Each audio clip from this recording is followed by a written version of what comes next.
Welcome to Paradigm Playbook, the podcast on the business of sports. With 50 plus years of experience, Steve Cook shares insights weekly, featuring top playmakers shaping the industry. Get ready to script your next play. Now, here's your host. Hello and welcome to Paradigm Playbook. I'm your host, Steve Cook, alongside my good friend, Dr. Lance Knaub. Quick story about how Lance and I met. We are both members of what I would call a mastermind group. We're all teaching each other, and it's intriguing. And he's introduced me to a podcast. Is the Hot Seat a podcast, or what would we call that? Becomes a podcast, but it's an audio only format that most people heard of during the pandemic, at least. I was just on that with him this morning, and he's joining the podcast today. I want to give you a quick glimpse into Lance's background. I'm going to actually read the introduction off the back of his book. It says, Dr. Lance Knaub helps entrepreneurs scale their business and create the lives they love while protecting and improving their health, even during times of overwhelm and extreme stress. Lance is an entrepreneur, doctor of physical therapy, certified strength and conditioning specialist, and adjunct professor at Rutgers University's Doctor of Physical Therapy program. That's why I didn't try to wing it. There's too much in there, so I figured I better read it. Before I let you introduce yourself, I did a 2-minute drill. I do 2-minute drill book reviews. I did your book this week, even though I'm only about a third of the way through it. So everybody, this is the book that I reviewed earlier this week. I'm only maybe a third of the way through it. I got all kinds of markers and tabs. So it's kind of a workbook. It's fascinating and fantastic and frustrating all at the same time. My most frustration, Lance, is that I did the personal assessment and I graded out at a C. Anyway, before we dig into any topics, give yourself a proper introduction. I think you did a great job, Steve. Yeah, so glad to be here. And for everyone listening, please like and share. I know Steve delivers value and gold all the time, just does nothing but serve others. And it happened today. His entrepreneurial mind was just really working on a high level. And we'll talk more about the two types of scaling that you brought up. That was pretty amazing. I'm a husband, married to my wife, Jody, father of 3, Sage, Aspen, and Sierra. I'm a physical therapist by training, have really spread my wings. My wife and I started a physical therapy practice, and I didn't think I had an entrepreneurial bone in my body, but it rose up over time thanks to good mentors and a lot of hard work. Yeah, just surrounding myself with the right people. Fortunate enough that some of our best people took over our practice. I realized I love to spend my time with entrepreneurs. So similar to Steve, I'm helping other entrepreneurs and coaching them. My real heart and soul is helping entrepreneurs stay healthy while they're scaling, because even as a physical therapist, personal trainer, I pushed too hard. In 2011, we had our 3rd child, 3 offices, about 30 employees, and I got sick. So now I'm spending my time in rooms with Steve, working on spreading the message and speaking on bigger stages, and just helping more entrepreneurs stay healthy. Lance and I hit it off. We were on a group together that's helping us grow our speaking careers. The common trait that I saw right away is Lance believes in continuing to grow while you teach and train others, if not just to stay ahead, but to improve yourself. So far, it's the first book on business growth that has a primary focus on personal, physical, and health growth. I think that's fantastic. A lot of times talk about the mental side, the business side, and growing, going to seminars and reading books and listening to podcasts, and we all do that. Although I believe in growing my own personal health, I don't think I talk about it enough. Early in your book, you hit on that. If nothing else, everybody should get the book just to run themselves through the assessment, and things count in there, like how many hours you sleep and how stressful your life is. And there's a lot of things that I would say it's an easy book to read, but not an easy book to finish, because there's stops along the way where you have to sit down and think. Like early in the book, 2nd, 3rd chapter, there's a 60-minute pause in there while you're writing down your vision. And one of the things that I never really thought of, and I'm going to probably get the term wrong, but you ask us to write down our perfect professional life. Is that PPL? Is that correct? Okay, so you want to describe that to everybody? Because I think that's fascinating. I'm really passionate about dreaming and creating a vision. And for those of you who saw the documentary on Arnold Schwarzenegger, he's a master at this. He had a vision to be the best bodybuilder, and then he pulled himself towards that. And then a vision to be the best actor and leading actor, and he accomplished that. Lastly, to be a politician, and he accomplished that. A lot of us aren't getting enough time to dream and to really get some clarity in our visions. For the people that have achieved freedom, financial freedom, geographic lifestyle, I'm fortunate enough to be coaching several people just like that. It's not like they put their feet up on the beach and relax. I think you have to, as part of your vision, figure out how you're going to achieve the vision, which will be kind of like your perfect professional life. And then there'll be later parts of the vision, probably tackling some of your purposes, almost like Bill Gates with the Bill Gates Foundation and things like that. Sometimes people just got confused because in their mind, they thought they were just going to be relaxing and retired, but there's like an extra step in there. Another commonality that I saw when you're talking about vision, and I did this in my book as well, and I encourage everybody not to write their vision, but to draw their vision. It's called a vision because you need to be able to see it. I deal with a lot of entrepreneurs that are opening up small sports clubs. You have to be able to see what that looks like. Is there a big lobby? Is it a busy lobby? Are there little kids running around? Is it noise? Is there music? Is there a mural on the wall? What does it look like? I drew my vision for Paradigm Playbook, and it's a big open room with a meeting table in the middle. And on one side, athletes are walking in uniform with a football uniform and a hockey tunic and a basketball jersey, and then they sit down at the table, and as they move down the table their uniform changes, and then they go to a sports shirt, and in the end they stand up, walk out in a coat and tie carrying a briefcase. That's the vision I had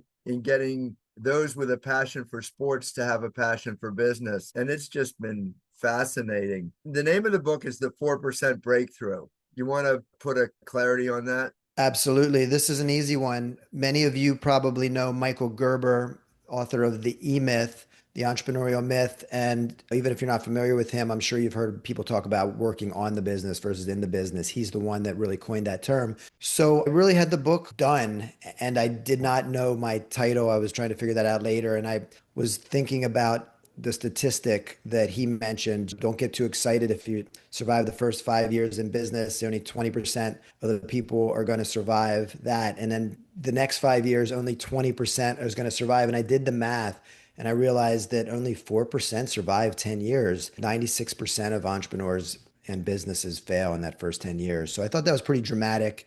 And that's where it comes through. And the word breakthrough is our physical therapy and fitness company's name, our first company. So that's a special word for me as well. Just merge that together. The failure that happens in business, you make a good connection on this because it's not necessarily lack of market share, lack of fundamental or financing or anything. Very often it's the physical stress on the individual. And you talked in the beginning that you had gone through a little bit of this, and you certainly weren't missing any of the work ethic. But sometimes we as entrepreneurs, we accept that it takes 12 or 14-hour days and 7 days a week and all that. But we tend to neglect our own health as a person in the healthcare industry. And going through that had to be dramatic and painful. Absolutely. Yeah. I mean, the healers are often the worst at taking care of themselves. They're so busy healing others, they forget to take care of themselves.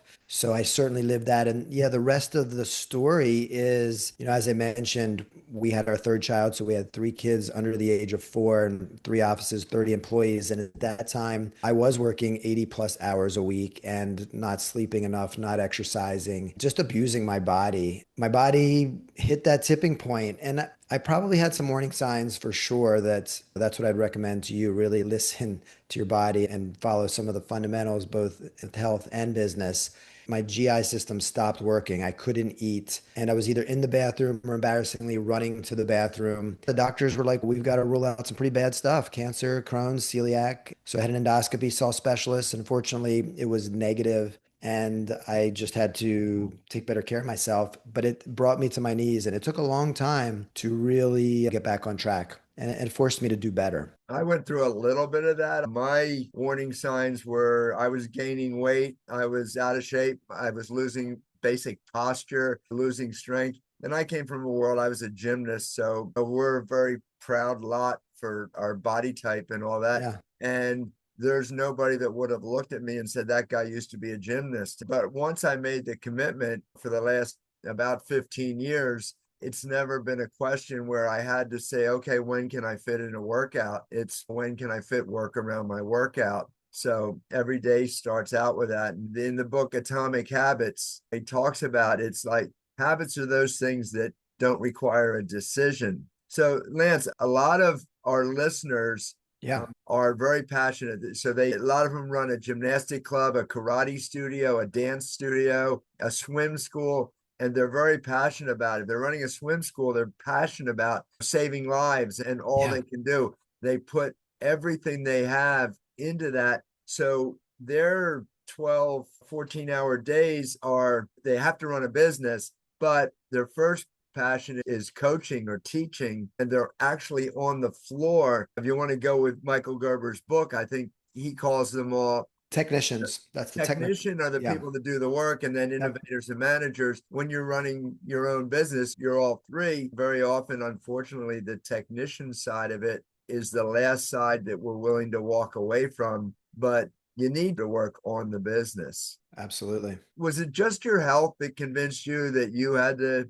spend more time working on the business and not in it? I guess to answer your question, it's not easy for any of us in our technician roles, because usually we love that, being a physical therapist, a personal trainer, a swim coach, a gymnastics coach. And I had already started, and I knew about Michael Gerber's concept. And it's well known, the concept, but it's easier said than done. And I'm just thinking of all the examples of current people. I just got off the phone with a friend of mine who's also helping physical therapists, and his clients can't meet with him to receive coaching because they're too busy in the technician work. So he's going to make some online modules, just try to figure out a way to help them better. It's very difficult. And physical therapy, for example, there's a shortage. So it's hard to hire good people, and reimbursements going down and costs are going up. There's endless reasons why it's difficult, but it probably starts with our mindset and being confident. And then you certainly have to develop skills about recruiting people, interviewing people, building a great team, and supporting a great team. Because if you're still doing too big of a percentage of technician work,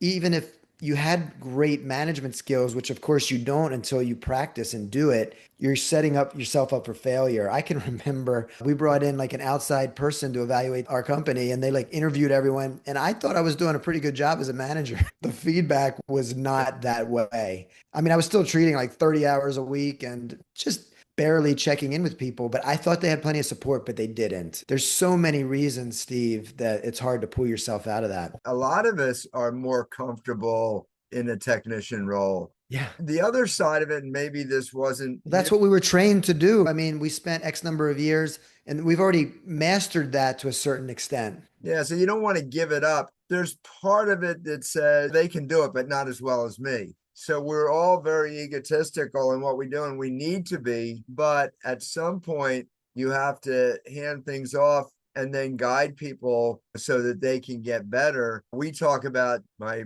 partner on the podcast originally would all the time bring up the idea of lifting while you grow. And if you're not pulling those people along with you, and they may not be perfect in your mind when you hire them, right, but that's your job. Now you need to. So that training aspect of what you're doing, that also takes a lot of time. 1,000%. What just popped into my mind, my friend Paul DeChant, who's a physician, MBA, and really passionate about healthcare entrepreneurs, he likes to think of it instead of direct reports, who you're managing, but it's your direct support. It totally flips the paradigm. Even the framework for everyone listening, if you think about your org chart, which I totally believe in, right? You need to have some structure, but I recommend flipping it upside down. So the owners and then the CEO are all supporting everyone instead of the opposite, that they're just kind of subservient to leadership. Yeah, I love that. I love direct support. I'm going to steal that one. And I've stolen from Michael Gerber, and I've stolen from a lot of authors. Don't be insulted. It's all good. I just stole it from Paul DeChant. So at least I've cited him. So it's all good. There was a lot of other things in Michael Gerber's book. And it's when you have that epiphany that you're going to run your own business, it could be, and this is what he said, it could be because you think you can do it better than the person you're working for. And very often you can, but it's not till you get in there. I like his line. He says, you leave working for a stupid boss so you can become a stupid boss, or something to that effect, where you're just switching roles. But if you don't think that your life is going to change and grow, yeah, I think you're missing something. I want to, go a little bit different way. What are some nuances in the entrepreneurial world? It's interesting because I guess part of the story that we didn't share is after we built this self-managing team and I started doing some coaching, I really kind of got blindsided, let's call it. Our original vision was to stay independent, have our partners continue to buy in, and Jody and I to continue to exit. A private equity backed company approached us in 2021, and our CEO, who is the operator, saw it as the brightest path forward. I really wasn't convinced. They made a ridiculous offer. Jody being able to spend time with the family, and our children were young. So, long story short, and they were smart enough for me even to include coaching in the opportunity where I was going to be coaching the CEO and the regional directors. So that happened, and we partnered with them and sold part of the business. And then 23 months later, the next private equity came in. Since that time in 2023, I've been out of the owner's hat, directly out of the physical therapy and fitness business. But of course, I'm still watching closely. And just last year, I went to the private practice section of the American Physical Therapy Association. I guess what's rising up to me, not being in the trenches and as deep in it, is the softwares, really. I know it's kind of close to technology. It is technology, but I think you have to really choose great platforms. And this is exactly where you didn't want to go. But I can remember in the hot seat room a few weeks ago, Marsha O'Connor, who has a very successful HR staffing company in Philadelphia, and she was just like, for my X number of people, 119 people, how am I going to provide for their families in 1 year, 2 years, 3 years? I guess what this comes down to is, and even for me right now, I'm investing in an accounting firm. I think it comes down to keeping a pulse, having some strategy, not just working in the business, but making time to work on the business so you can get a high level view of things and make sure you are looking all directions, really forward thinking and being strategic, and then incorporating technology and the latest in your process. Because other investors that were looking at this accounting firm, for example, they were like, we don't want to invest. AI is going to take that function over in 5 years. And frankly, just like my fitness experience 10 years ago when We Fit came out and Fitbit and Apple Watch, we incorporated all that technology to make our product better, to serve the client better. It wasn't like us versus We Fit. So that would really be my best thought. I think you have to plan and make it come to life. I think what we're seeing is all businesses, including where I kind of live, child activity centers, but all athletic, it's real. Technology is going to be there, but it's not something you're going to do remote. It's hard to give that remote massage or teach a 5-year-old a cartwheel remotely. I mean, some of those things are very difficult. So we need to be together, but the business grows up anyway. We have a big influx of private equity companies coming into the child activity center. And the reason being is that if you're good at what you do, you have kind of a subscription-based income that is going to continue. And they like that. They like predictable income. Now, we started tracking lifetime customer value and churn and customer acquisition cost. And there's a lot of KPIs that 20 years ago, I didn't even know what they were. So as the business grows, all these different numbers come at you. And like it or not, you're in there. There's a chapter in your book where you talked about hiring your first, I believe, marketing company. And when you know physical therapy or I know gymnastics, you think, well, I know how to market this. I can put together an ad. But marketing is not what marketing was years ago. The good news is that if you're smart about marketing, you can save money. If you try to stick to a lot of the old school things, you're not going to get the return on your investment and your cost can keep going up because there's fewer ads in the magazines or wherever we were advertising before. I was just at a conference in New Orleans and actually the National Gymnastic Championships, and they have a coaches congress there. And I meet with a lot of people that are thinking, is now my time to open up my own business? And when I start talking about the statistical side of the business, when you're writing a P&L and knowing what max capacity is and how we're going to handle churn and how all those things are kind of new to those of us that come from a sports world. I grew up as a physical education teacher, was the son of 2 physical education teachers. I was in gym class my entire life, which there's nothing wrong with that. It was great. And now I'm kind of more in the boardroom. It's a little bit more difficult. Question for you, Steve. Most of the sports listeners for your listening community, are they outsourcing marketing or are they bringing it in-house? Because part of what I was speaking about in the book, and it's worth considering, is bringing it in-house is it's a harder step, right? If we're used to interviewing swim coaches and physical therapists to really evaluate a good marketing person, but bringing it in-house actually makes your business more protected. That's a great question. They've gone from, yeah, I'll do it all myself. I know I can do Facebook, I can Yeah. do Google ad, I can put an ad in the local newspaper. And then there are some people that got ahead of the curve and were marketing that, but there's very few of them that were targeting the children's sports market. So they started doing that. And then those companies got a little bit busy and weren't giving the full attention to it. So now what they're doing is going back and getting new training. So they're bringing on coaches, just like we coach in overall entrepreneurism, bringing on a coach that can coach you through the marketing. They're neither making you do it or doing it for you. They're kind of working with you the first time through, kind of preparing you to take on someone within your organization. But there's no doubt that it has to be a full-time job or for somebody. Someone's got to keep this thing going as you grow. We always tease you, the first 100 students you get, you can do by opening the doors. Just the only way you fail is if you forget the keys. But after that, when you want to go from 500 to 800, now you have to know how to market and get the word out. So it's a lot different now. What changed in your business when you went from doing it in-house?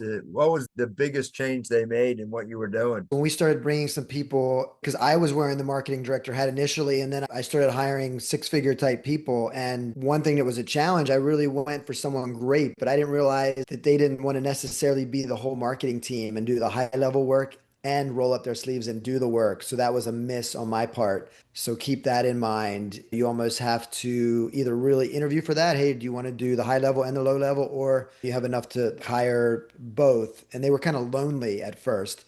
But then I did have someone who really was just a great salesperson, female Division 1 basketball player. Okay. And she was not afraid to interact with doctors who were referral sources for us. She really helped grow at a steep slope. And she was also confident enough in her performance to start off like more commission based, like a lower base, because we had actually hired someone else on the marketing team and she wanted to come in and she knew that would be a stretch for us.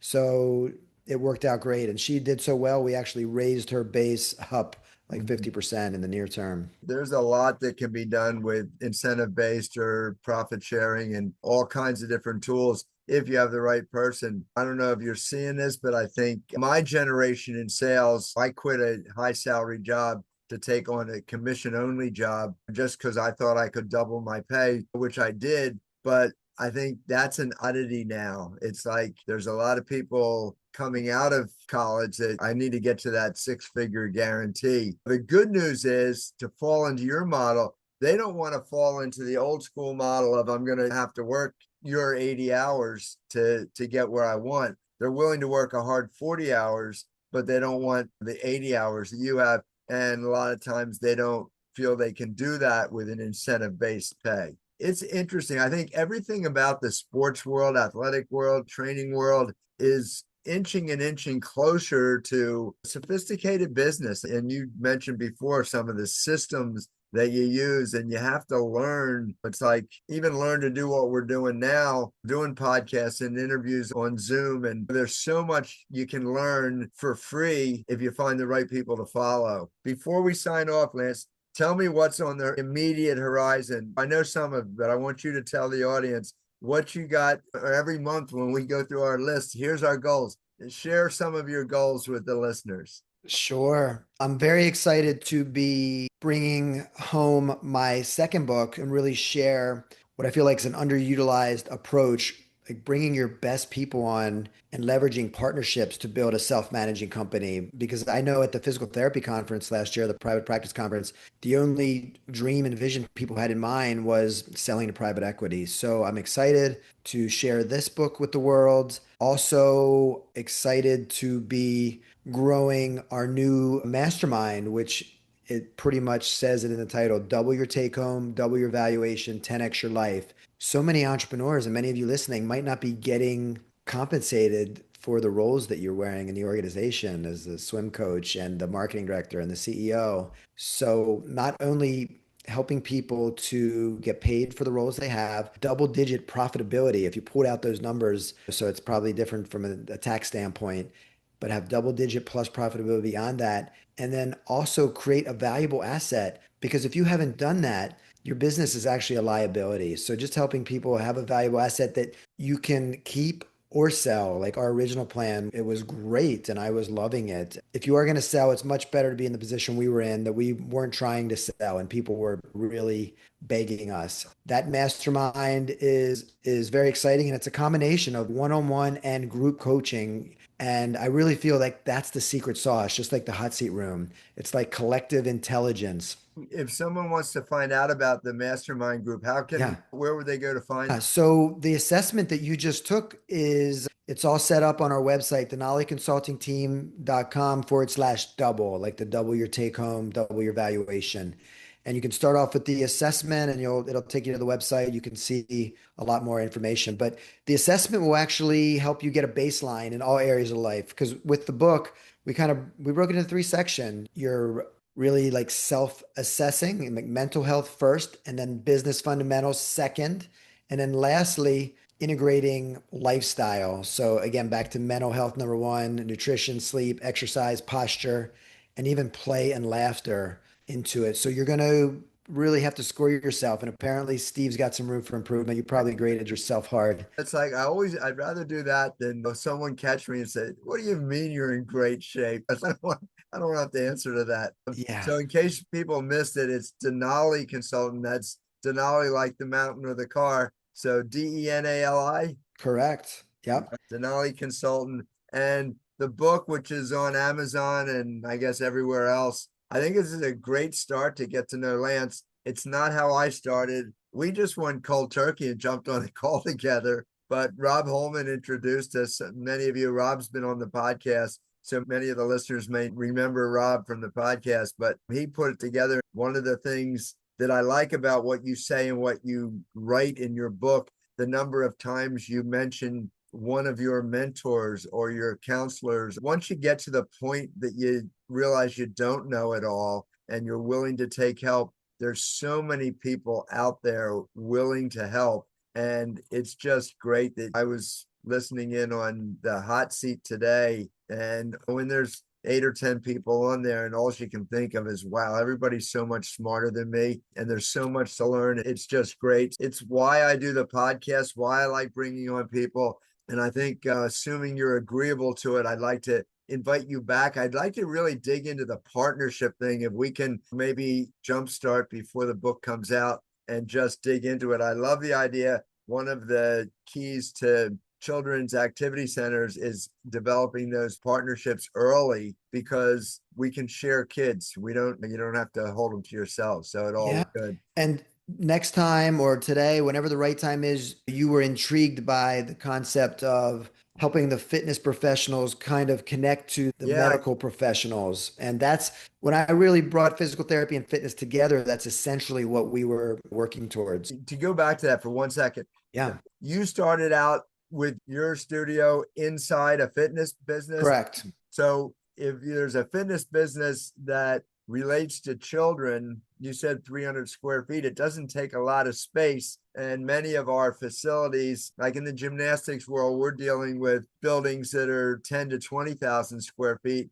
So dedicating 300, and even if it's a satellite program for a fitness, I think there's a good partnership that can put together there. So maybe we can tie that all together and you can help people figure out. One of the boy, I could talk to you forever, but one of the challenges that I see all the time, and people know I have a baseball facility, but the basic musculature of children is diminished over time. I attribute it to they don't climb trees, they don't jump fences, they're not jumping curbs on their bike, and all the things that we did to build muscle. They probably have stronger thumbs because they can work the games, but I think there's a lot missing, which just makes our role more important in the future of the world. So it's awesome. Yeah, and I would love to talk to you and share the opportunities for all the people with fitness businesses to connect a little bit more with the medical world, because that's a big opportunity, which not only will help everyone listening, but certainly just